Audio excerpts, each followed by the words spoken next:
가나안을 탐지하라고 각 지파에서 뽑혀진 12명의 이름이 가지고 있는 신앙의 의미들을 잘 깨달아서 각자의 마음 가운데 두게 하시고,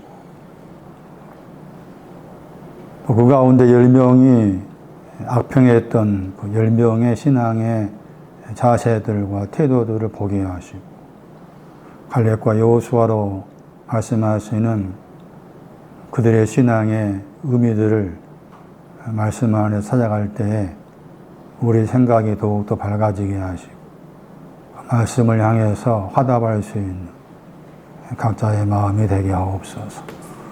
주 예수 그리스도 이름으로 기도리옵나이다. 아멘. 민수기 13장 27절.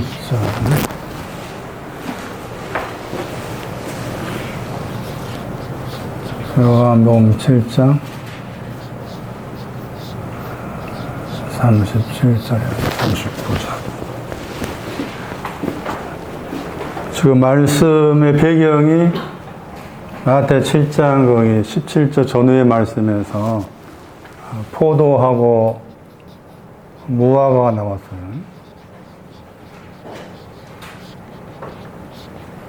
이것을 선한 열매라 온전히 알다.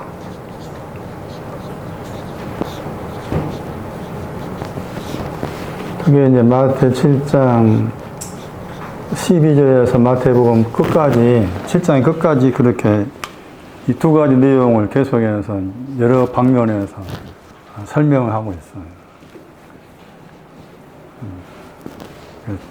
마태 7장에서는 포도와 무화과의 열매가 이제 필요한 사람과 관계에서 이제 말씀이 씌어진 반면에, 민수기 13장에서는 그 포도와 무화과를 얻기까지 과정, 그리고 그 포도 무화과가 무엇인가에 대한 설명을 하고 있기 때문에 민수기 13장하고 마태 7장을 이렇게 연결해서 생각을 해야만이 포도가 무엇인지, 또 무화과가 무엇인지 알 수가 있고, 거기에는 거짓 선지자 나왔잖아요. 마태 7장에. 우리가 많이 알고 있는 주여 주여 하는 사람, 그 사람들이 어떤 사람인가에 대한 그런 내용도 여기 민수기 13장 관련해서 생각할 때 알아낼 수 있는 부분이 있는 거예요. 그런 측면에서 민수기 13장의 의미는 중요하다. 그런데 민수기 13장 말씀에서 오늘 설명드릴 내용은 여기가 이제 젖과 꿀이 흐르다.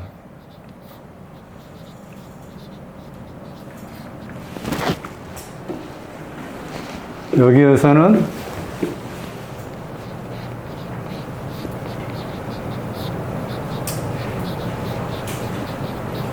배가 나오면 그의 배로부터 그가 나오고,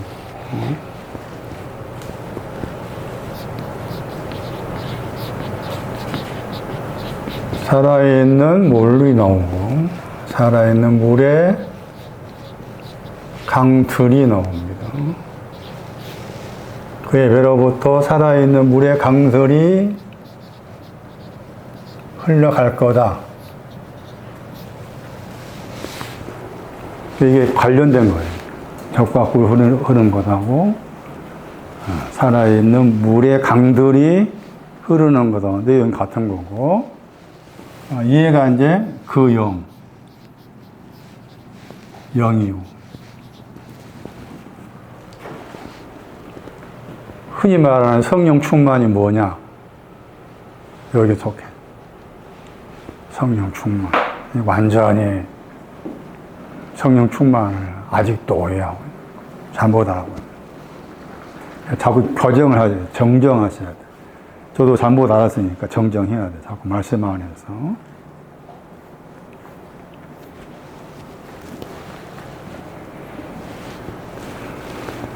자, 그럼 젖이 뭐냐?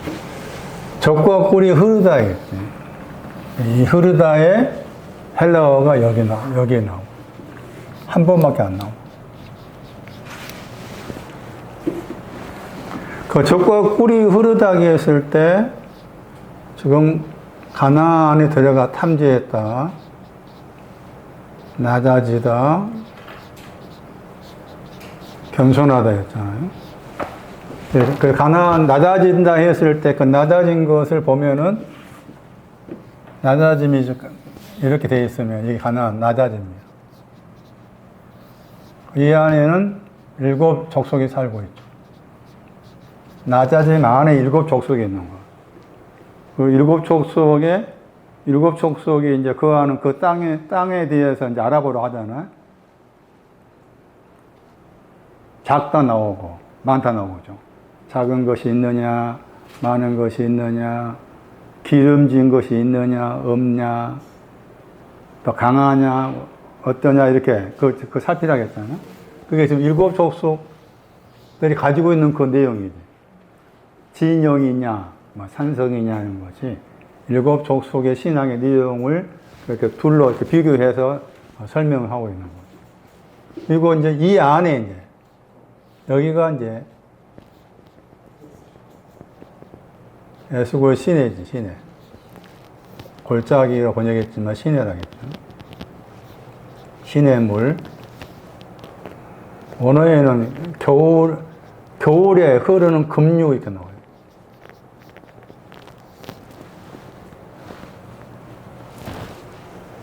이렇게 구성되어 있는 거예요, 이렇게. 우리 식들, 우리가 여러분 식대로, 뭐 제 식대로 읽으면은, 이게 젖과 꿀이 흐른다고 했을 때, 젖과 꿀이 흐르는 것이 가나안으로 생각이 쉽잖아요. 근데 이 젖과 꿀이는 거 여기야. 이리 흘러요. 젖과 꿀이는 것이 에스골 골짜기로 흐르는 거예요. 에스골 골짜기로. 그거 중요한 거예요. 에스골 골짜기로 흐르는 거예요. 그러니까 낮아짐 안에는, 낮아졌다 모델이 마태 18장 3절 이하 말씀에 어린아이였잖아요. 어린아이 낮아짐. 그 낮아짐의 어린아이 그 안에는 7 족속이 있고, 또 알아야 될 에스골 시내가 있고, 에스골 시내에는 다시 나눠보니까 거기 이제 포도가 있고, 석류가 있고, 무화과가 있고, 이렇게. 이 3가지가 여기에 있는 거잖아요. 그러니까 젖과 꿀이 흐른다고 했을 때 그 흐르는 방향이 이리 가는 거예요. 7 족속의 땅이 아니고, 7 족속의 땅이 아니고, 에스골 시내, 에스골 골짜기로 가는 거예요. 그러면 이제 젖이 뭐고 꿀이 뭐냐는 거잖아요.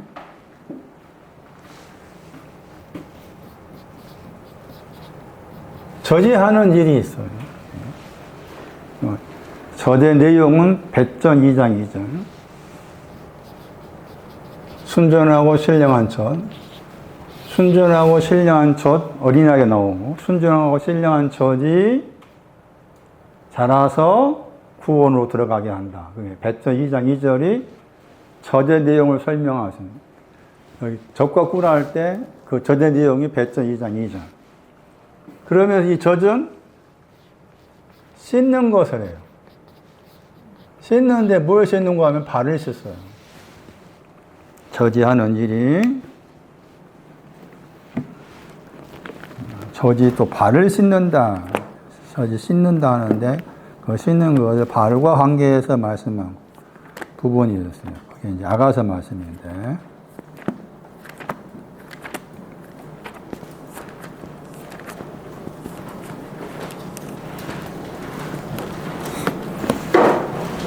아가서 5장 12절.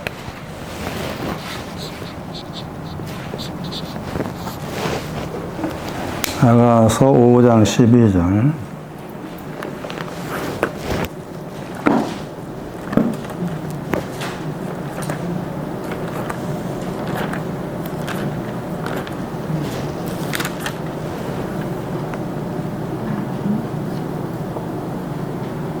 눈을 설명하면서 나온 말씀이죠. 아가서 5장 12절.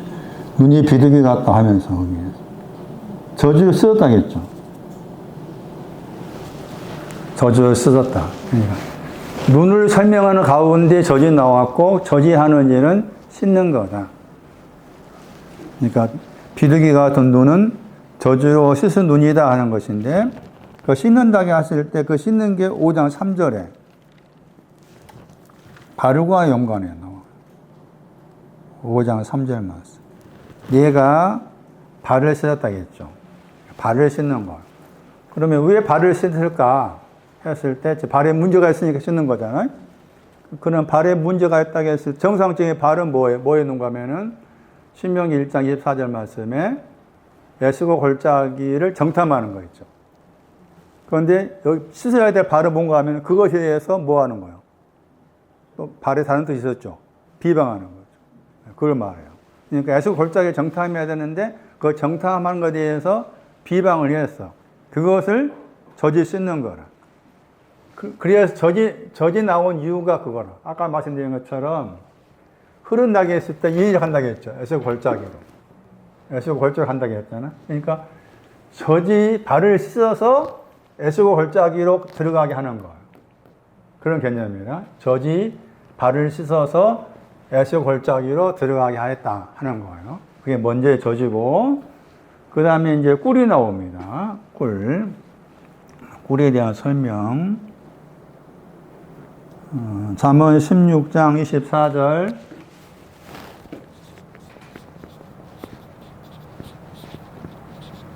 꿀에 대한 설명이에요. 꿀.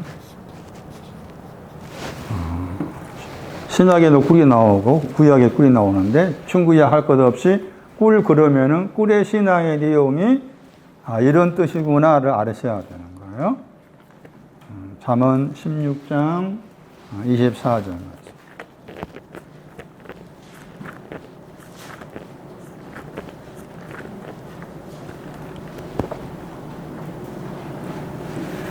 그 꿀송이라고 했잖아요. 그 송이라는 단어가 꿀이 떨어진단 말이에요. 영어 번역은 이제 벌집할 때 집이라는 단어 썼어요. 잠언 16장 24절 말씀에. 그리고 거기에서 그 꿀이 뭐냐라고 했을 때 선한 말씀이라고 했어요. 선한 말씀이 꿀이에요.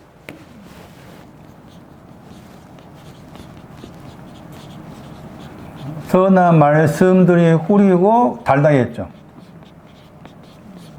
달다의 반대가 먼저 써요. 먼저 쓴 것을 경험하고 그 다음에 달다가 나옵니다. 순서가. 그래서 우리 번역으로 선한 말씀들이 꿀 같다겠고, 그 선한 말씀, 꿀 같은 선한 말씀은 달다 그랬죠. 달다. 여기 말씀에서 저 단어가 어려운 단어예요. 우리 번역 선하다 번역했잖아요. 이 단어가 여기 명사로 사용했는데 이게 형용사로 사용되기도 하고 여러 군데에서 등장합니다. 그랬을 때 영어 번역은 이제 뭐 즐겁다 단어 썼어요. 선한 말씀들이 했을 때 선한 내용이 뭐냐? 선한 내용이 뭐냐? 시편 81편 2절이에요. 시편 81편 2절 말씀이 선한 말씀의 내용이고 그게 꿀이에요. 꿀. 시편 81편 2절.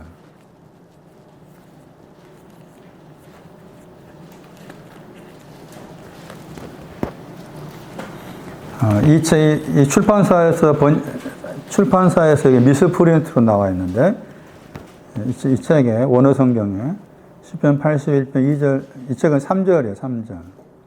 아우를 지어다 번역된 단어죠. 아우를 지어다. 그리고 지금 비파라고 번역된 단어 나오잖아요. 그게 바꿔졌어.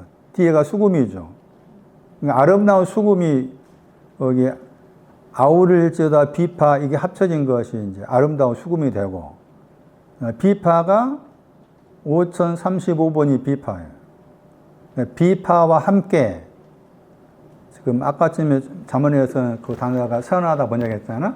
그러니까 선한 수금인 것. 수금의 신앙인 거예요. 수금의 신앙.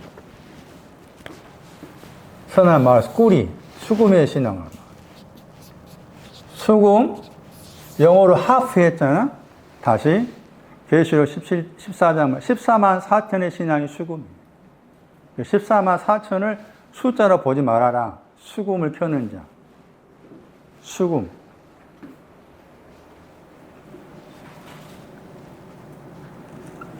원어는 키노프예요. 수금.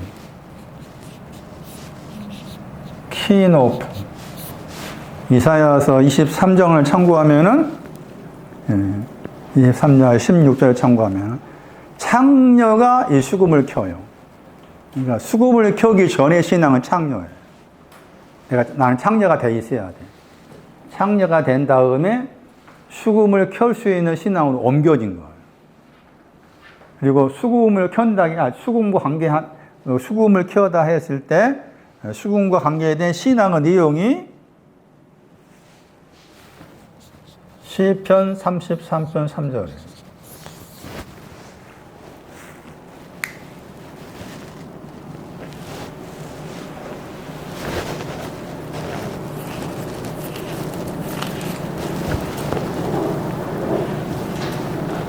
공교에 번역된 단어가 선을 향하다 단어고, 연주하다가 수금과 관계한 동사예요. 연주하다가. 그 다음에 많이 들었던 태도와 즐거운 소리. 즐거운 소리의 신앙. 태도와의 루아가 들어있죠. 루아의 신앙이 구원이에요. 즐거운 소리, 구원, 루아, 반석 다 같은 거예요. 같은 거에 다른 표현. 그래서 꿀이라고 했을 때 선한 말씀들을 말하고 그 선한 말씀들은 다른 거예요. 수금의 신앙의 내용이 달다는 거죠. 수금의 신앙의 내용이 달아. 그런데 달달하게 했을 때 이게 무엇과 관계해 나오는가 하면 무화과입니다. 무화과의 신앙에도 달다가 있습니다. 무화과의 신앙에도 달다가 있습니다. 무화과 사사기 9장 11절. 무화과에 대한 설명입니다. 자, 마태에도 나와 있는 무화과 신앙이 무화과가 뭐냐? 사사기에서 9장 11절 무화과 나무가 나오고, 원래 그 무화과 나무 또 거기 이제 무화과 나무라가 나오고, 또 무화과 나무라는 저 단어가 또 무화과 열매라고 해서 열매란 그 단어와도 같이 그렇게 사용이 돼요. 무화과 나무 비유를 배워라. 마태 14장. 계시록 6장인가 말씀에도 선과실 떨어지다. 여기에서 이제 당근 나오죠. 열매가, 무화과, 아까 7장 그 16절인가 말씀에 무화과가 뭐냐? 달다. 키노프, 수금, 테루와, 구원, 승리. 그게 같은 과예요. 달다. 잠언 16, 24절 말씀 달다 나왔잖아요. 그리고 무화과 열매를 말할 때 달다가 무화과 열매예요. 지금 포도, 석류, 무화과라고 했을 때 무화과의 설명입니다. 무화과가 뭐냐? 무화과 열매가 뭐냐? 달다, 수금, 선한 말씀, 그 무화과예요. 상징이에요, 상징. 근데 무화과는 또 다른 것, 달다가만이 아니죠. 또 거기 번역으로 실과가 나오죠. 번역으로는 실과가 나오죠. 실과라는 단어는 테누바라는 단어인데, 무화과를 말할 때 달다가 하나 있고, 다른 하나가 이제 우리 번역에서는 나의 실과 번역된 단어예요. 저 내용이 뭐냐? 잠언 10장 31절.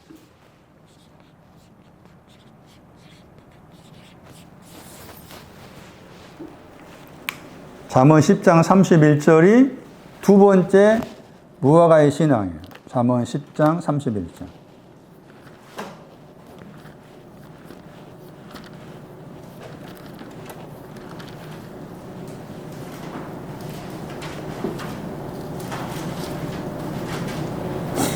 의인의 입이 나옵니다. 의인의 입은 지혜를 낸다 그랬죠. 의인의 입은 지혜를 내다 할 때, 내다 저 단어는. 제가 동사예요. 무화과 열매의 동사.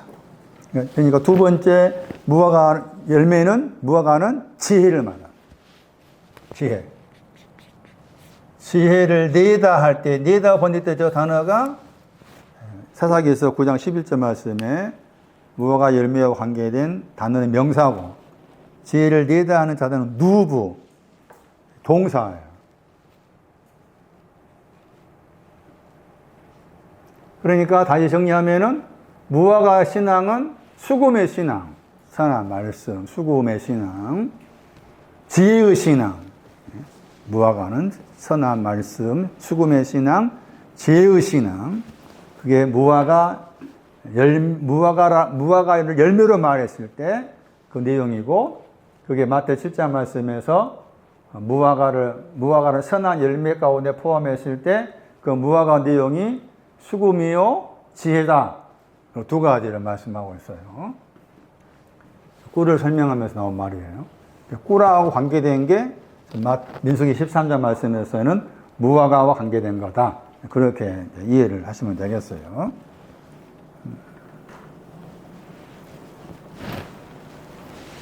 자, 그 다음에 그 젖과 꿀이 흐른다 했죠. 근데 이게 이제 딱 젖과 꿀을 딱 한마디로 딱 요약을 했어요. 아가서 말씀에. 나의 신부, 나의 누이 했을 때. 나의 누이, 나의 신부는 혀 아래에 젖과 꿀이 있다. 야, 그 표현 보세요. 젖과 꿀을 그렇게 풀어버렸어요. 예? 그러니까 젖과 꿀이 우리가 생각하는 그런 개념이 아니에요. 찾아보세요. 아가서 4장.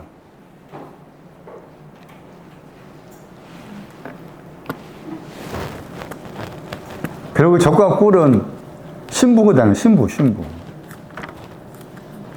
혀 밑에 있어. 혀 아래에도.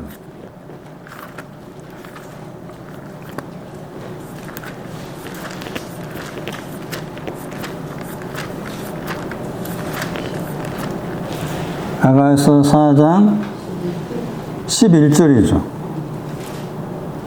근데 누이가 안 나오고 신부라겠죠.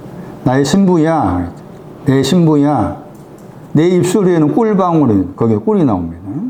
꿀방울이 떨어지고, 신부 너의 혀 밑에라겠죠. 혀. 방언 번역하기도 하고, 혀로 번역도 합니다. 방언, 혀.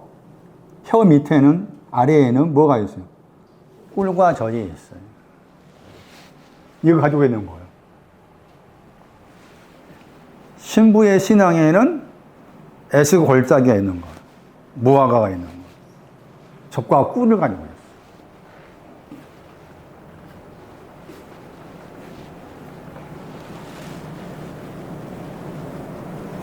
대단한 표현이에요. 대단한 표현. 깊이 생각하면은 대단한. 혀 밑에.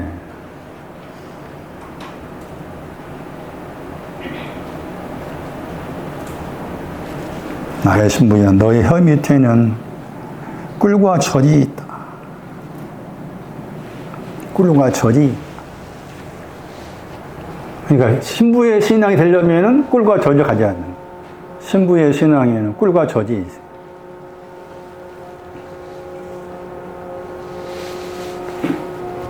자, 그 다음에 여기 이쪽으로 갑니다. 마태 7장 뭐.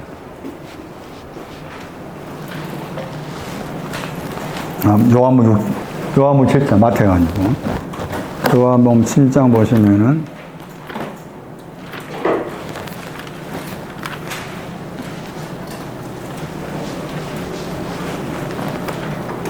(7장) 37절부터 봐야 돼. 요한복음 7장 37절에서 최소한 39절까지 봐야 돼요. 그러니까 요한복음 7장 38절 말씀에서 살아있는 물의 강들이 흘러갈 거다. 미래 시절 말했잖아요. 그러니까 저 말씀을 하게 된 배경을부터 알아야 돼요. 그게 7장 37절이잖아. 자, 명절이 나오죠. 그 다음에 마지막 날인데 그 마지막 날이 크다는 거죠. 명절이 있는데 그 명절의 마지막 날이 크다. 명절 마지막 날. 이 마지막 날이 크다. 어떤 명절을 말할까? 이 명절이. 그래서 이제 명절이란 그 단어가 요한복음 말씀에 쓰여진 걸 찾아보면은 이를테면 요한복음 2장 23절은 6월절도 명절이에요. 6월절. 6월절의 신앙도 명절이에요. 애굽에서 나온 거 6월절의 신앙도 명절에 속해. 그런데 여기 요한복음 7장의 명절은 7장 2절이에요. 7장 2절. 초막절 혹은 장막절 그러죠. 초막절 혹은 장막절. 여기서 아마 초막절 번역했어요. 7장 2절 말씀이에요.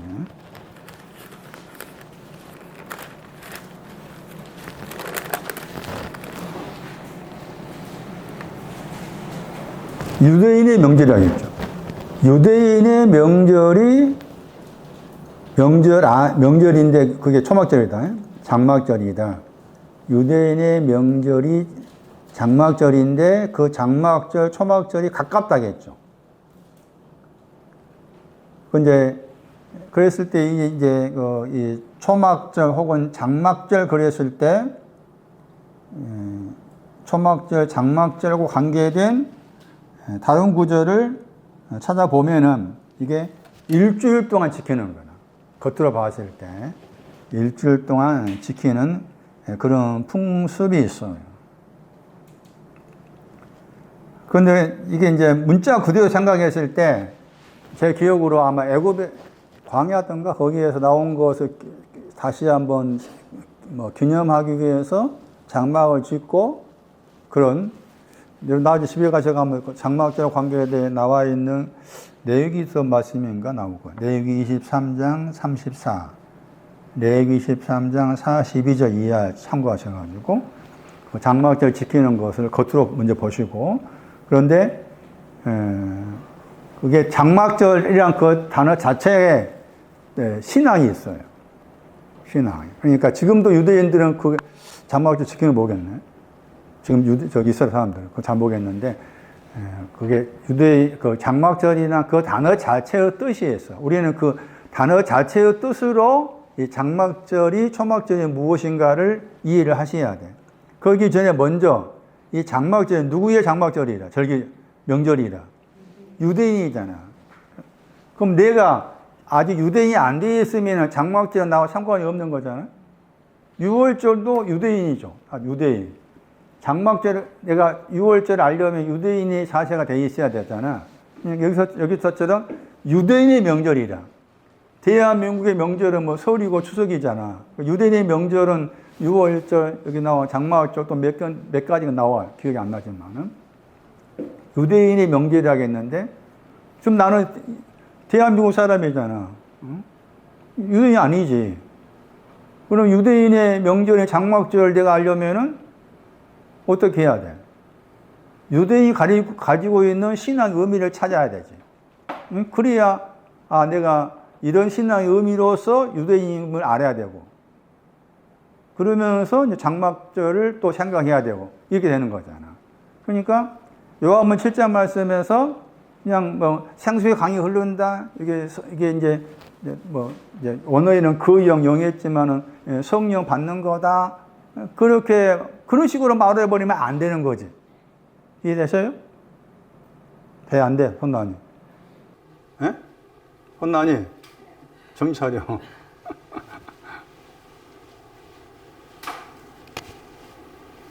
그 유대인이라고 해서 여러 가지 뜻이 있잖아.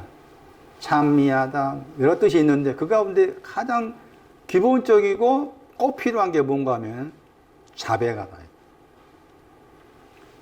하나님 앞에 죄를 자백한 사람이 지금 여기서 유대인이에요. 자백하다.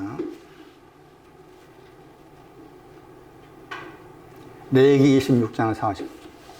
유대인.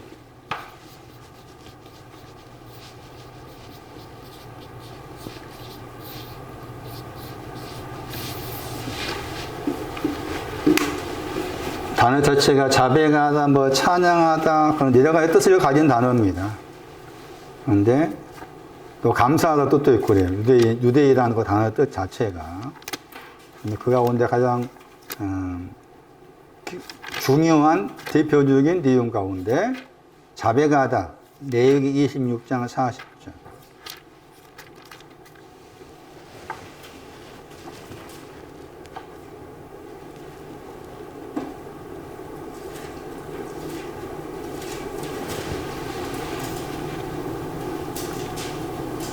자백하다가 아니네.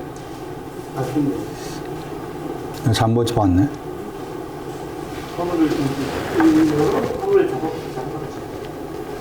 허물을 잡아가다? 어디 있어? 아, 40절.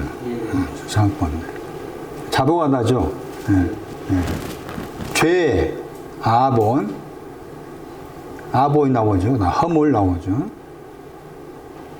죄와 허물을 잡아가다. 죄악이 나옵니다. 하나님 앞에서 죄악을 알고 그 죄악을 자백하는 거. 여기 허물할 때 이 단어는 많이 안 나온 단어죠. 많이 안 나온 단어예요. 허물을 자백하다. 유대인의 개념은 그렇게 죄악을 알고 죄악을 자백한다고 했을 때 죄와 관련된 사람이 가인이에요. 그러니까 가인의 신앙의 문제점을 하나님 앞에서 가인의 신앙의 그 어떠함이 나에게 있음을 알고서 그것을 하나님 앞에 자백하는 훈련 아닌 훈련이 필요해요. 자백하다. 자, 그러면 초막절이 뭐냐? 먼저 초막절에서 마지막 날 그랬잖아요. 그 마지막 날이 살아있는 물의 강들이 흘러가잖아. 마지막 날이 돼야. 그러니까 7일 동안 지키면 7일에 열쇠까지 지키고 마지막 날은 7일째 흘러간다. 그 표현이잖아요. 겉으로 봤을 때. 그랬을 때 저 초막이라는 단어에 이제 히브리어 따라가 보면은 저 단어가 덮어주다예요. 덮어주다. 덮어주 뜻이 있어요. 그 덮어주시는데 그 덮어준 것도 하나의 어떤 순서적으로 덮어줘. 순서적으로. 그걸 이제 먼저 알아야 돼. 그래서 초막절이라고 했을 때 초막절 관계에서 덮어주는 것이 있더라. 그 덮어준 것이 있는데 요한복음 7장 31절 말씀에 마지막 날, 큰 날 그러면은 덮어준 것이 마지막이라 그 말이지. 덮어준 내용이 세 가지라 할 수가 있는데 세 가지 거 가는 건데 마지막에 해당된 세 번째 해당된 거 된 날이 생수의 우리 번역은 생수의 강이 흘러간다. 그렇게 말한 거예요. 그 덮어준다고 했을 때 첫 번째가 시편 140편 8절. 시편 초막절에서 설명해요. 초막절이 뭐냐? 요한복음 7장 말씀에서 생수의 강이 흐른다의 배경은 초막절하고 관계된다. 그러면 초막절을 지킨다고 했을 때 초막절을 지키는 내용이 뭐냐? 겉으로 일주일 동안 텐트 치고 지키는 그것이 아니고 시편 140편 8절입니다. 140편 8절.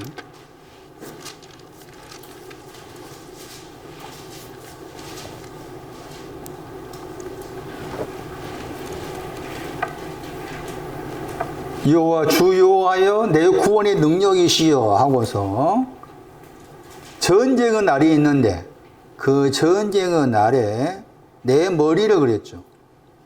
가리우셨습니다. 가리우시다. 영어로 커버. 머리를 가리워주는 거. 그게 첫 번째 초막이에요. 머리가 있는데 그 머리를 덮어주다. 덮다. 커버. 초막절을 지킨다고 했을 때 그 첫 번째 해당되는 내용입니다. 머리를 덮어줘.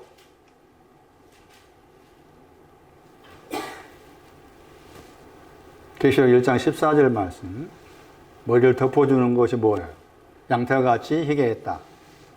양태가 지게 했습니다. 머리가 덮어진 거예요. 양태가 지게 했습니다.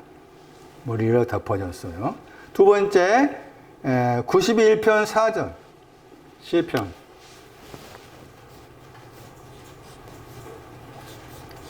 초막절은 세 가지 내용이 돼요. 덮어주다, 커버하다. 시편 91편 4절.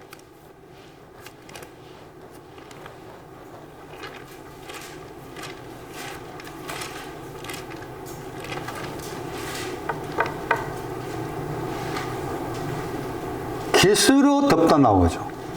깃이 나오고, 그의 깃들 안에서 덮으시다, 커버. 너를 그랬죠. 3절에, 너가 누구냐? 건지셨다 했죠. 너가 건져졌어요. 어디에서? 사냥꾼의 얼무로부터, 극한 연병으로부터. 극한 연병이 뭔가 하면 사망이에요, 사망. 연병이. 호세아 13장 14절에 사망으로. 극한 연병의 사망으로부터. 사냥꾼의 올무가 나오잖아? 그 올무의 내용이 이사야 42장 22절이에요. 올무의 내용이 이사야 42장 22절에. 거기서 건져졌어. 건져지고 나서 깃으로 덮어 할 때 이 깃이 독수리의 깃이에요. 독수리의 깃으로 덮어주시다. 왜 독수리의 깃으로 덮어주시느냐? 날개 아래 뭐 하라고? 피하라고. 독수리의 깃으로 덮어주다. 아직 내가 독수리가 안 돼 있어. 독수리가 안 돼 있지만 앞으로 독수리가 되어서 올라갈 거다 하신 것이잖아, 미리. 그래서 독수리의 깃으로 덮어주셔요. 머리를 덮어주시고, 독수리의 깃으로 덮어주시고, 마지막이 5편 12절. 시편 5편 12절이 요한복음 7장 37절 말씀에 마지막 날의 내용이 되네요. 시편 5편 12절. 이렇게 저분은 머리도 덮어주시고, 깃으로 덮어주시고, 또 5편 12절 보시면은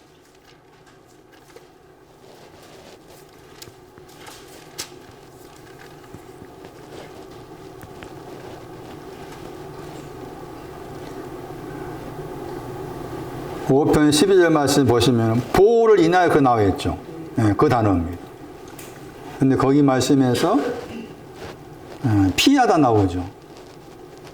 주에게 피하는 자 다 기뻐하며 주의 보호로 인하여, 보호가 지금 초막절이에요. 보호로 인하여 영원히 기뻐 외치다 그랬죠. 그렇게 나와 있잖아요. 그러니까 지금 피하는 사람과 관계 나와 있죠. 피하는 사람을 보호하신다, 덮어주신다. 피하는 사람을 덮어주신다. 어디에 피하는가 하면은, 피한다고 했을 때 2편 12절. 진노를 피하는 거예요. 2편 12절에. 피하는 사람을 덮어주셔가지고 기뻐 외치게 한다. 그랬죠. 피하는 사람을 덮어주셔가지고 영원히 기뻐, 우리 번역에서 기뻐 외치다 그랬죠. 기뻐 외치다. 나난. 이게 이제 32편 11절, 33편 11절에 나온 단어입니다. 나난. 그래서 이 구절이 요한복음 7장 37절 말씀에서 마지막 날에 해당해요. 마지막 날에 기뻐 외치게 해줄게, 그 말이죠. 마지막 날에 기뻐 외치게 해줄게, 그런 의미로 생각할 수가 있는데, 마지막 날에 기뻐 외치는 것이 여기 말씀에서 살아있는 물에 강들이 흘러갈 거다, 이렇게 말씀하시는 거예요. 그래서 말씀드린 것처럼 요한복음 7장 38절 말씀이 중요한 구절인데 7장 37절을 봐야 그 내용을 알 수가 있다. 마지막 날.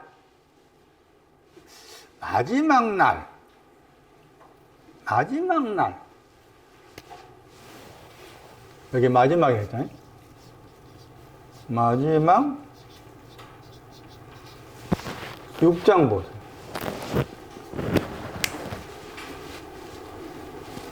마지막 날.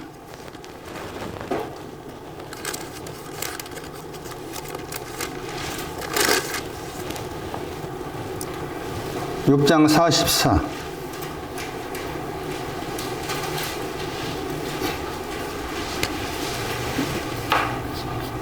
마지막 날에 뭐 한다 했어요? 다시 살린다 했죠? 마지막 날에 다시 살리시다. 마지막 날에 다시 살리신다. 마지막 날 안에 있는데 다시 살리신다. 다시 살리신 게 뭘까?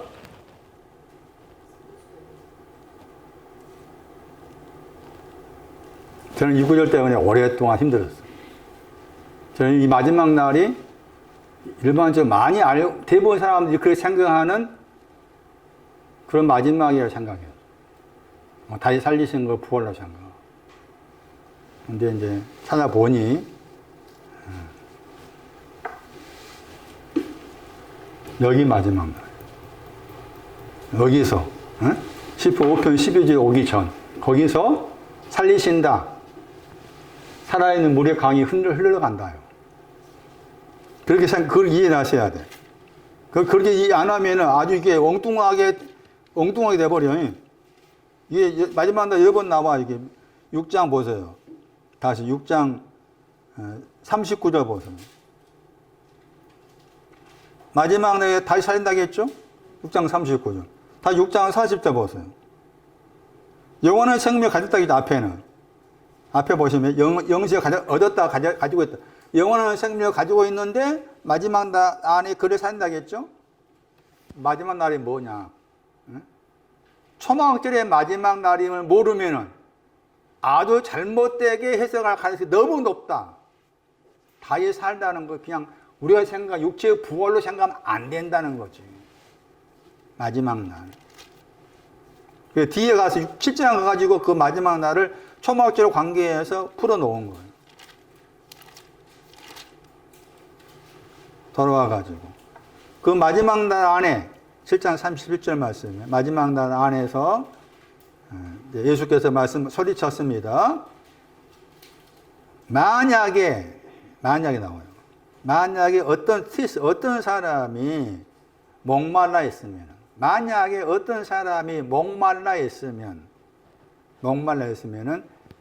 그는 나에게로 오라. 그리고 마셔라. 와라 명령법. 마셔라 명령법. 자, 무슨 말일까? 만약에 어떤 사람이 목말라 있으면 무엇에 목말라 있는 건가? 무엇에 목말라 있어?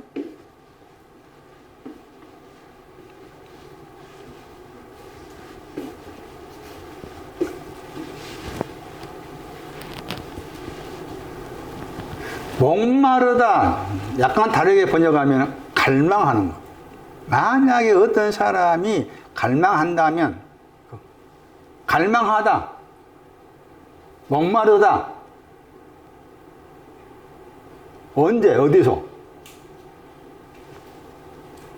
마지막 날에 대해서. 마지막 날에 대해서 목마르다. 마지막 날에 대해서 갈망하다. 이거 되는 거예요. 그래서 이 목마르다 갈망하다 했을 때 구약에 이런 구절로 이해할 필요가 있어. 시편 42편 3절. 목마르다.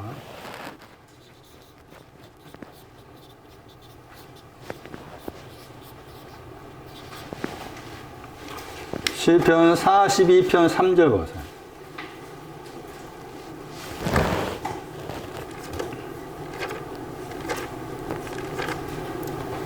물론 마태복음 5장 가보시면은 의에 줄이고 목마른 자 그렇게 나와 있잖아요. 거기는 목마름이 의라고 나와 있기 때문에 의에 대해서 갈망해야 되지만 여기에서는 지금 초막절의 마지막 날과 관계해서 목마름을 설명하고 있는 거다.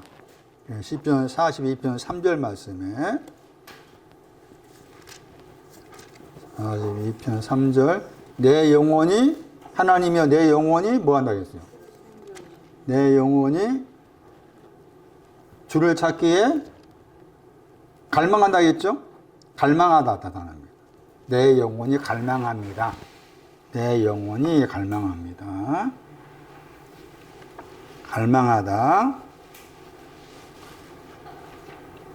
그 마지막 날하고 관계해서 마지막 날하고 관계해서 갈망하다, 목마르다. 또 이제 밑으로 이제 생각하면은 목마르다 뭐에 대해서? 그 영에 대해서, 영에 대해서, 그 영에 대해서 목마릅니다.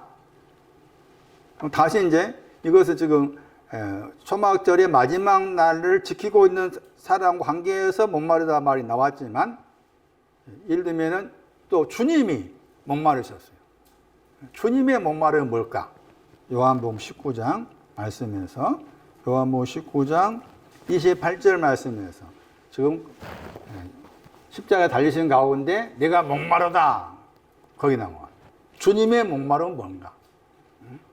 요한복음 7장 말씀에 목마름은 무엇이고 주님의 목마름은 뭔가? 주님 목마름은 뭐예요? 그래서 내가 목마르다 하시니까 뭘 줬어요? 신포도 줬죠.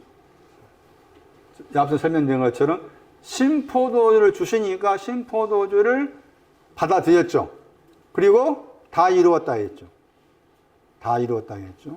이 신포도주가 게으른 자 10명의 정탐꾼. 그렇게 적어놓고 나중에 그 구절을 내가 설명할 기회가 있을 거야. 그래서 10명의 정탐꾼이 이름이 응이 아니니 중요해요. 다시 말하면은 나는 내가 갈리비면 12명이잖아? 마태복음 13장에서 12명의 정탐꾼 보냈잖아. 그 12명의 정탐꾼 가운데 지금까지 나의 신앙과 관련한 한 이름이 있을 거 아니야. 그걸 찾아야 돼. 다시 집에 가가지고 지난번 설명했던 거 들어보시면서 나는 이 12명 가운데 과연 어디에 속하는가 찾아야 돼. 그러면 찾으면은 있는 사람도 있고 없는 사람이 있을 거 아니야. 그렇죠? 그럼 없는 사람은 뭐가 되겠어? 없는 사람 1장 가야 돼. 1장도 12명 나오지. 봉사하라고 12명 뽑았잖아. 1장, 민수기 1장에. 거기 가서 다시 찾아야 돼. 그것도 없다. 그럼 나는 저 광야에 있는 거고, 저 밑에 가 있는 거지. 응? 그렇게 자꾸 그 말씀들을 나에게 대입을 시켜서 그 말씀 앞에 서서 생각해 보고, 곱씹어 보고, 나는 어떠한가? 나는 이 12지파 가운데 내 신앙적으로 무슨 지파에 속한 누군가? 그것을 알라고 딱 제시해 주고 있는 거야. 민수 13장이. 그리고 그 10명의 정탐꾼에 대해서도 막 거기 악평하고 나중에 보시면 나오지만은 재앙으로 죽어. 재앙으로 죽어. 그런데 19장에서 신포도주 마시는 거야. 신포도주가 그 애들이라니까. 10명의 정탐꾼이라니까. 그 10명의 정탐꾼도 중요한 거요. 그런 신앙점을 찾아야 돼.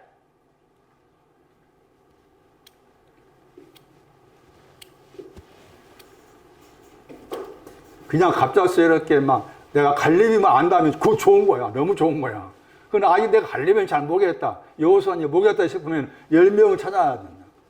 찾아보니 들어보고 생각해 보니 아유 또 안 돼 있는 것 같다. 뭔지 잘 모르겠다. 하면 다시 1장 가서 찾아야 돼.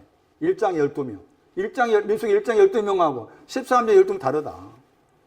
나중에 이제 10명이 막 부정적으로 이야기하니까 거기에 휩쓸려가지고 갈렙과 여호수아를 향해서 모세를 향해서 반대한 사람이 나오잖아. 반대해서 나오잖아. 민수기 1장 12명 뽑힌 사람도 거기 들어있어. 그 말씀은 깊이 생각하고 그 앞에 서서 고민하고 씨름하고 이렇게 해서 내가 다 돼가는 것이지 그냥 뭐 성경 일독하고 뭐하고 그렇게 하면 안 돼. 되는 것이 아니요. 10명의 정탐꾼도 중요하다. 요한복음 19장 봐봐. 얼마나 중요해. 벌벌 떨어야 돼. 여러분의 마음이 너무 기뻐서 너무 감사해서. 그래서 생각해봐. 10명의 민수기 10장 같이 가서 다시 읽어봐. 그 악평하고 한 사람에 대해서 하나님 어떻게 처분하시는?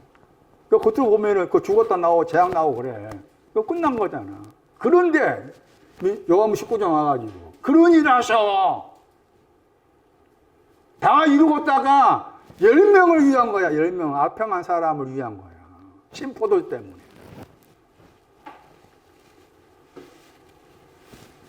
얼마나 대단해. 전에 몰랐을 때는 이게 다 이뤘다가 헬라 원어로 테텔레스타이야. 테텔레스타이. 예? 몰랐을 때는 막 어떻게 성경공 가르치는 데 가서 들어보고 한 기억 오래전에 있지만은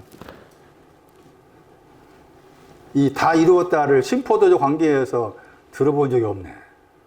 한번 들어봐.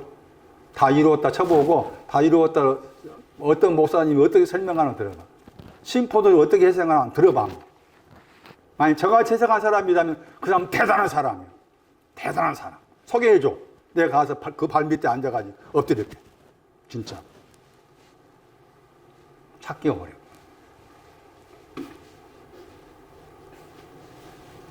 잠언 10장 26절이야. 심포도.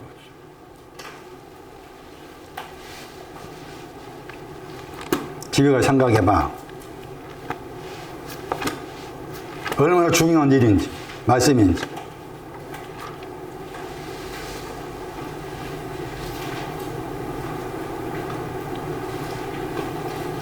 초라한 단어가 초. 저게 심포도죠. 영어 번역 보세요.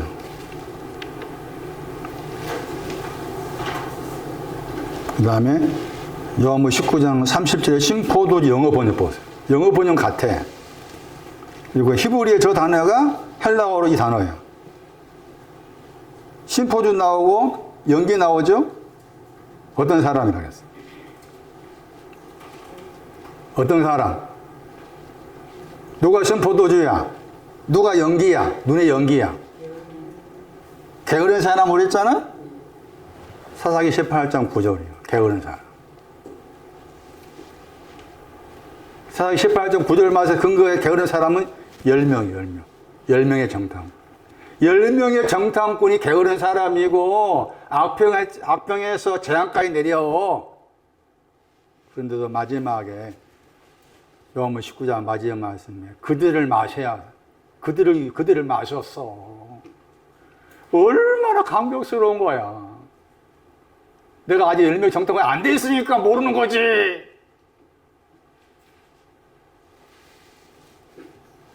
내가 갈렙과 요소가 아니 10명의 정탐꾼 속에 속했구나를 정확하게 안 사람이라면은 이 말씀은 복음인 거지, 복음. 이런 나를 마셔서 다 이루었다 하셨구나. 에? 게으른 이런 나를 위해서. 신약의 게으른 자의 모델이 한 달란트 받은 사람. 한 달란트 받은 그 사람도 10명의 정탐꾼. 10명의 정탐.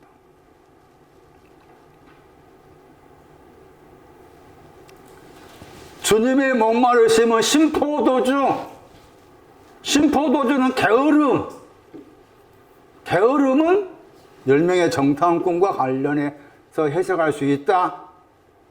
마지막까지 그 10명의 정탐꾼을 저분께서 품으셨다. 다 이루었다가 그런 의미다. 그렇다면은 내가 2명이 아직 안 돼 있고 10명의 정탐꾼에 속한 사람이라면은 그것은 얼마나 감격스럽거냐. 악평하고 있는 나 올라갈 수 없어요. 늘 비교해. 다른 사람과 비교해. 메뚜기 같아요. 아, 저 사람은 대학교 나고 나는 고등학교 나밖에 안 나와서 비교해. 차 가지고 비교를 해. 뭐 가지고 비교를 해. 실제 생활 속 그거잖아. 나는 메뚜기 같다. 보기에. 안 나타나서는 너빌린 그랬잖아. 비교해. 비교돼. 늘 비교해서 자신을 낮추는 사람. 응? 생활 속에서. 늘 비교해서. 왜 나는 이럴까? 낮춰, 자신을. 아, 저도 며칠 그랬어. 생각 속에서. 며칠 생각 속에서. 야, 지금 70년 생활, 나도 모르게 70년을 돌아보면서, 야, 이게 내가 지금 똑바로 살아왔는가. 갑자기 그런 생각이 들면서 굉장히 우울해졌어, 마음이. 어머니한테, 어머니에 대해서, 동생들에 대해서. 내가 괜히 목사 했나. 목사 안 하고 다른 거 했으면 어땠을까. 그때 저기 직업군인 제가 거기가 합격했었는데 그럼 옴 때문에 떨어져가지고 그때 갔으면 어땠을까.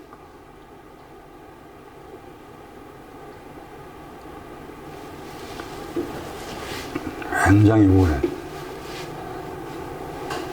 그런데 또 이 말씀이 나를 또 방향을 또 생각을 바꾸게 만들죠. 악평하는 사람.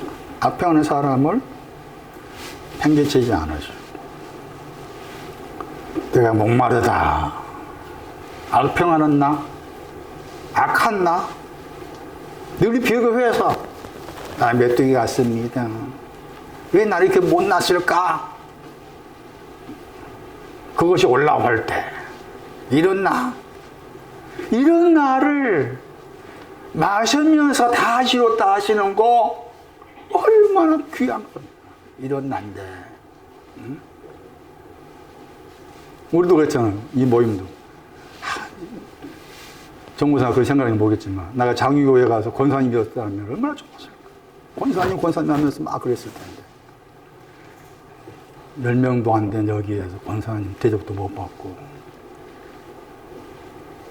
다른 교회에서는 뭐 점심도 먹고 그러던데 우리는 점심 먹는 것도 없고.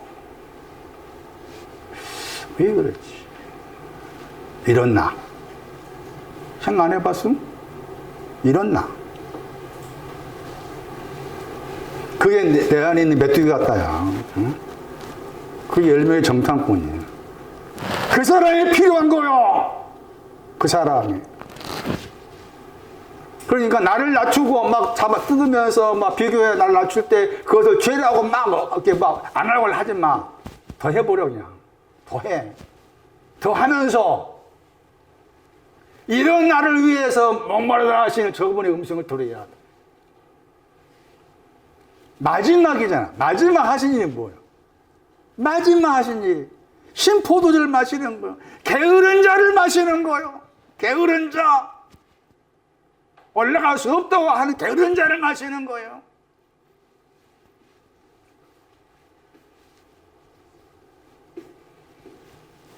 맞아요. 방이 약간 목마른 거 엉뚱한 거 튀었어 지금.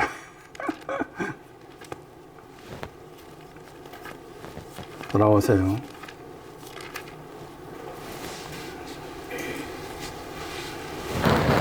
소개한 잠언 10장은 두고두고 앞에 놓고 막 생각하시냐. 신포도와 관련해서 이렇게 연결해서. 응? 난이 한번 그렇게 그 가사로 한번 해봐라. 이렇게. 신포도주하고 게으름하고 다 이루었다. 이렇게 연결해서.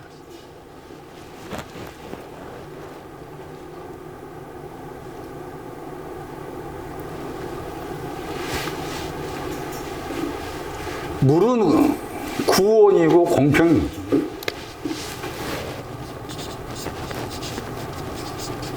이사야 12장 3절,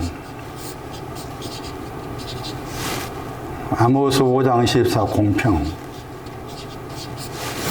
이것이 살아있는 거죠. 생수를 번역할 때 한 거예요. 생수를 번역하는 걸 풀어서 번역하면은 물이 있는데 그 물이 살아있다. 그 살아있는 것이 강물이 되는 거예요. 강물이 살아있는 것과 연결해서 강물이 살아있는 것과 관련해서 강물이 복수예요. 강들 되는 거예요. 살아있는 물 그러면 이게 신부야 또. 살아있는 물이 신부야. 앞에 요한복음 4장 10절 말씀에 내가 생수를 주겠다 하잖아. 신부를 말해요. 신부. 살아있는 물, 신부. 아가서 4장 15절.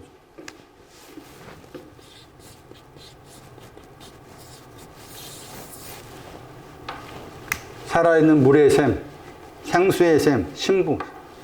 신부. 살아있는 물, 신부.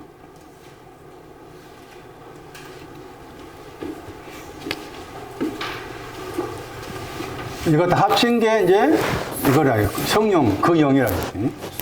강들이라고 했을 때 왜 강들이라고 복수로 썼을까? 그래서 복수로 나와 있는 강들의 의미를 찾아봐야 돼. 강들이라고 했을 때 저 강들이라는 단어가 히브리어로 나와 있는 내용이 들어있는데 그걸 찾아보면은 창세기 2장 10절도 에덴과 관계에서 이 강이 나옵니다. 강들할 때. 창세기 2장 10절. 에덴에서 나온 게 이 강들입니다. 에덴과입니다, 에덴. 에덴의 신앙이 강들입니다. 강. 이게 대표적으로 강을 설명하는 중요한 구절이죠. 내게 강 같은 평화. 평화의 신앙이 강입니다. 이사야 48장 18절. 이게 다 들어있는 거죠. 여기에 지금 강들 안에 창세기 2장 10절 들어있고 이사야 48장 18절도 들어있고 그 다음에 시편 105편 41절 들어있어요. 시편 105편 41절 추르란 반석에서 나온 거예요. 추르란 반석. 시편 105편 41절. 그 다음 욥기서 20장 17절. 욥기서 20장 17절 말씀에 거기에 버터와 꿀이 나와요. 버터와 꿀. 그 다음에 거기 애쓰고 골짜기 할 때 골짜기가 나오고 거기 강이 나옵니다. 버터와 꿀. 이게 다 포함되어 있어요.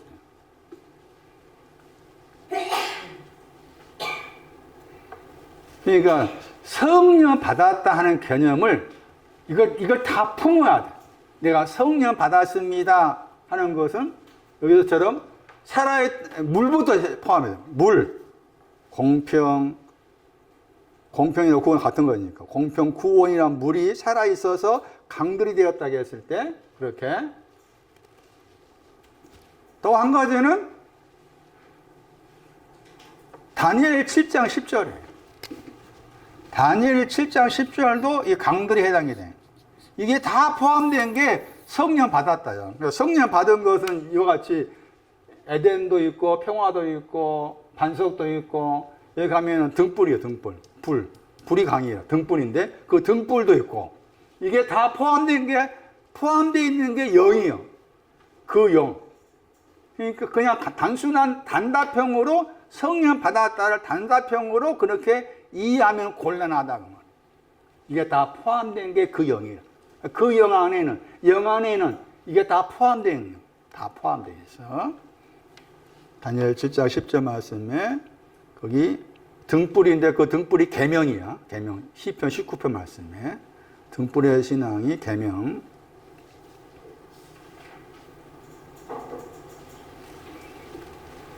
자, 여기서 중요한 단어가 나옵니다. 배가 나옵니다. 코일리아입니다.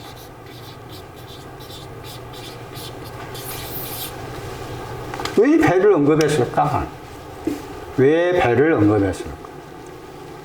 그리고 코일리아라고 나와 있는데 이 코일리아라는 단어와 관계해서 나온 단어가 어머니입니다. 어머니. 그래서 이게 어머니예요. 코일리아가 있고 배가 있고 그 다음에 어머니가 있어. 그게 이제 이미 요한복음 3장에서 그렇게 사용을 했어. 요한복음 3장 보시면은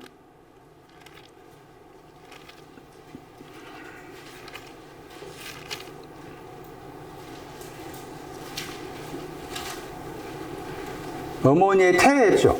거기에 어머니의 태가 나오죠. 요한복음 3장 4절에 어머니의 태 안으로 들어가서 두 번째 낳는 겁니까?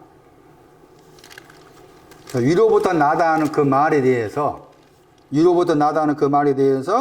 니고데모가 지금 자기가 알고 있는 그 위로부터가 어머니의 태 안으로 들어가는 것이 낳는 거다. 위로부터 낳는 거다. 그렇게 자기 이제 해석을 한 거잖아요. 자기 해석한 거예요. 거기에 어머니 나오죠. 어머니. 태가 있고 어머니가 있고. 여러 군데 그 표현이 나옵니다. 사도행전 2장 1절, 3장 1절. 사도행전 3장 1절 보세요.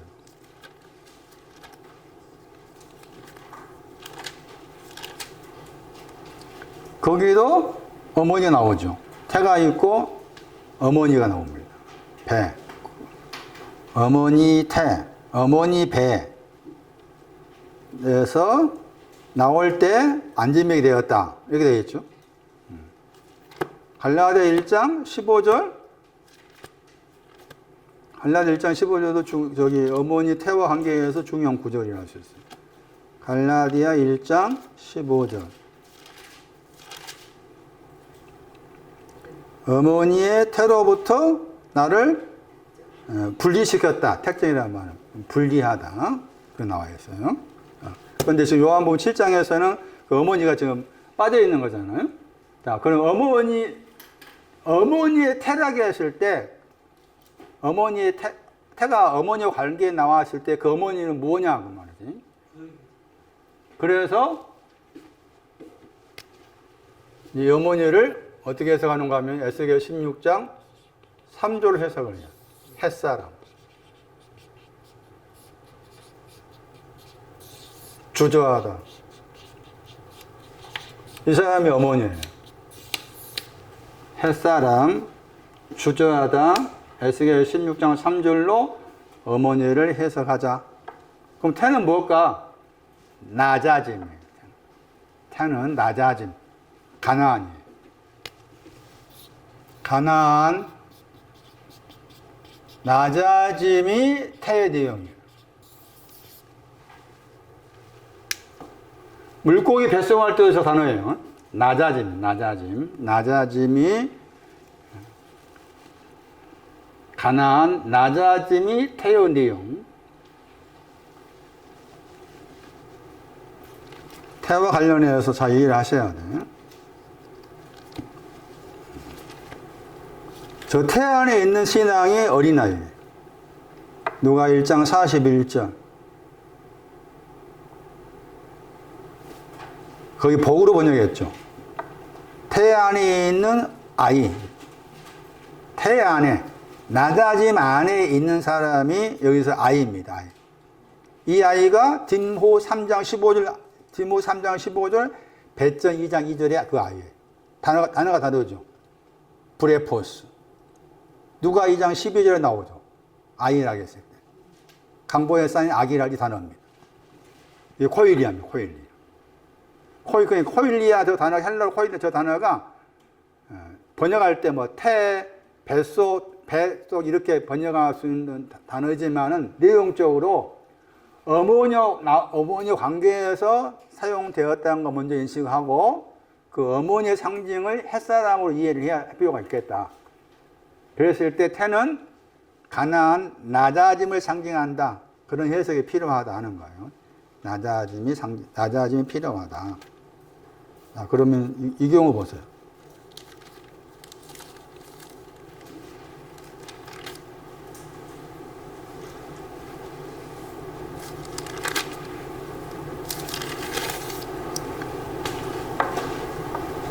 누가 1장 15절 말씀 보시면은 어머니의 태가 나오거든요.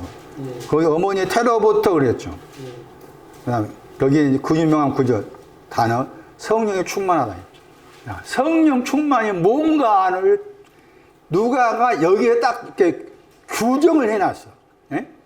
이 구절이 성령 충만이 무엇을 의미하는지를 딱 정해 놓은 거야. 제가 봤을 때. 이것을 계속해서 사도행전 가면서 성령 충만을 풀어 설명해. 그러니까 성령이 충만하다 하는 이 단어의 첫 출발이 여기야. 예? 이해되셔요?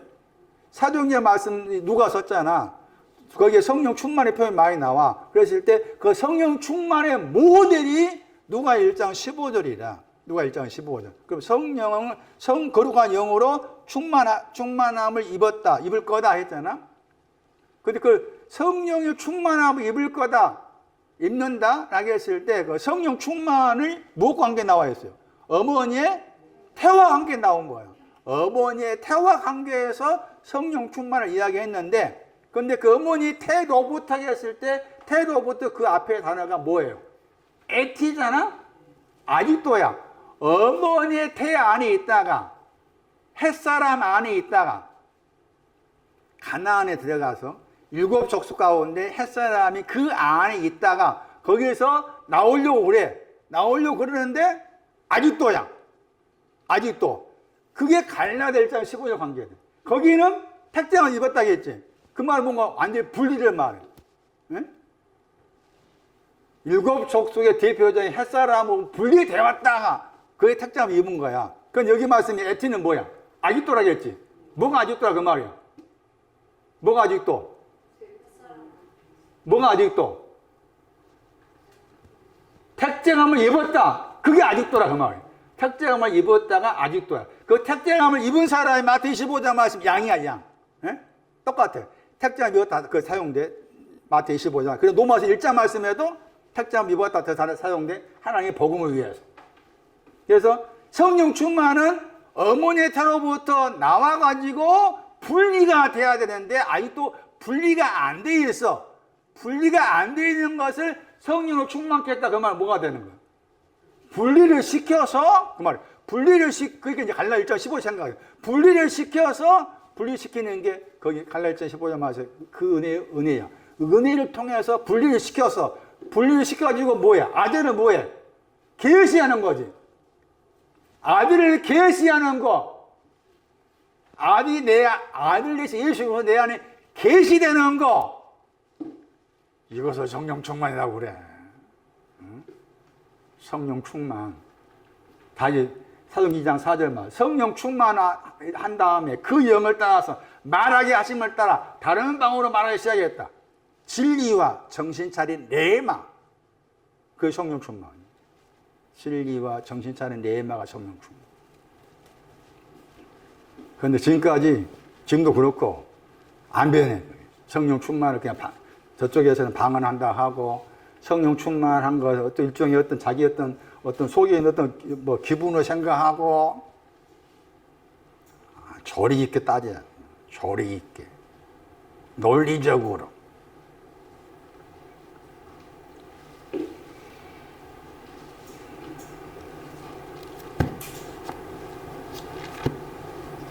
성령 받았다는 의미가 광범위하다. 다시 정리하면 성령을 받았습니다.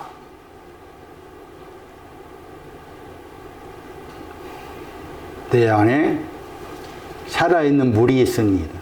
나는 신부입니다. 내 안에 에덴이 있습니다.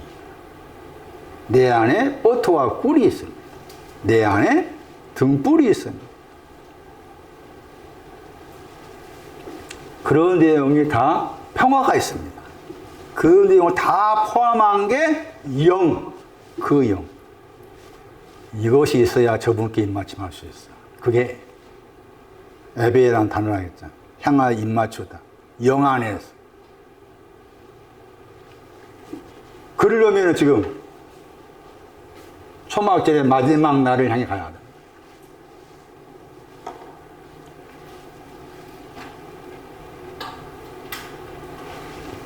젖과 꿀이 흐르다. 다른 구절 참고해 볼게요.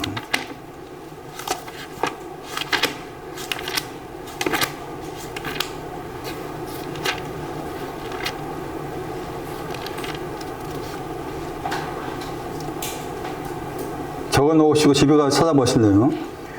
젖과 꿀이 흐르다. 이사야 48장 21절, 에레미야 11장 5절, 시편 105편 41절, 시편 78편 20절, 레위기 20장 24절. 젖과 꿀이 흐르다 그게 에스고 골짜기고 또 레위기에서 20장 찾아보실래요? 젖과 꿀이 흐르는 저것이 또 상속의 신앙이 됩니다. 레위기 20장 24절에.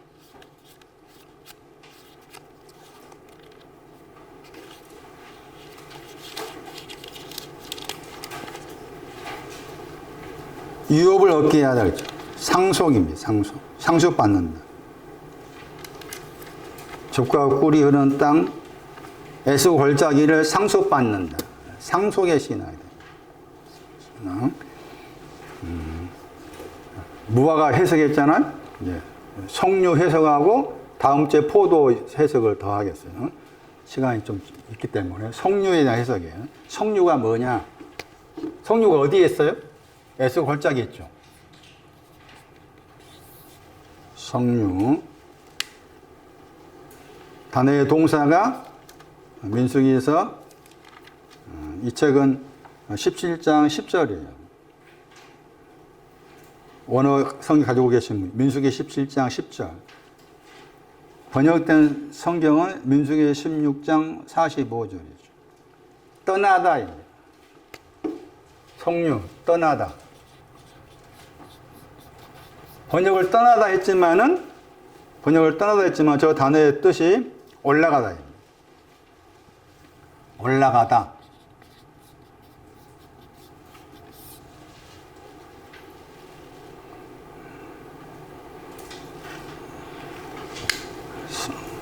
어디에서? 뭐 하는 데서?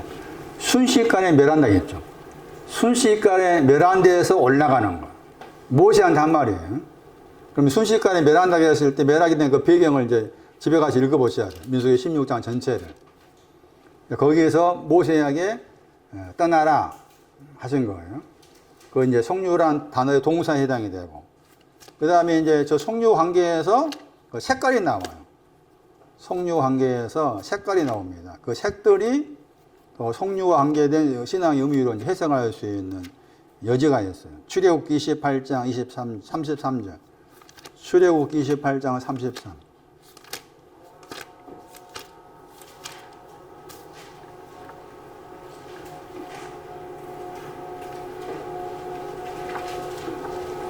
청색이 나옵니다. 청색. 청색은 에스더 8장 15절 말씀에 에스더 8장 15절 말씀에 그 청색이 사용된 그 예가 들어있어요. 에스더 8장 15절.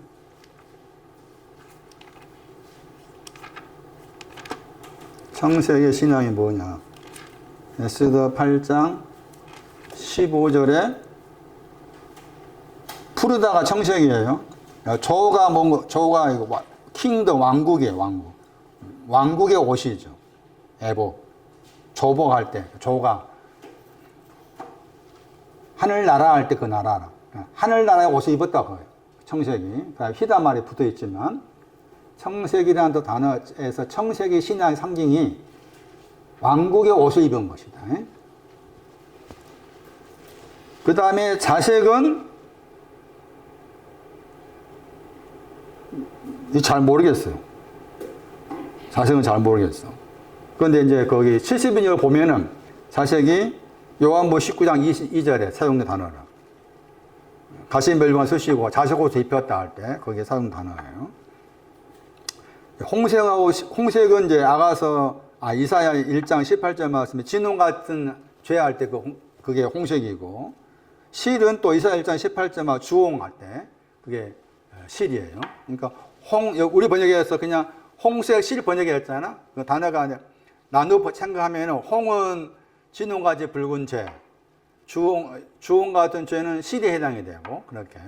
근데 그것은 이미 이제 성류와 단어가 올라간다고 했잖아. 그러니까 진홍 같은 죄가 희게 되었고 그 말이죠.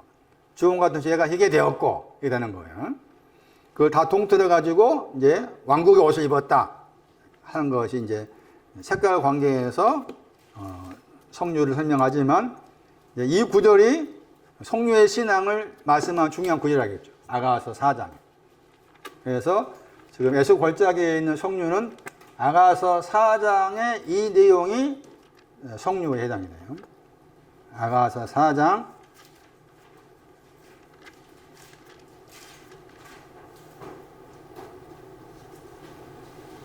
13절 말씀에 아가서 13절 나의 누이 나의 신부를 말하며 나온 말입니다. 나의 누이는 어떤 데는 누이가 부정적으로 말했을 때 구더기가 되지만 긍정은 지혜입니다. 나의 누이가 긍정은 지혜로 나와 있습니다. 아마 잠언에 나옵니다. 지혜로.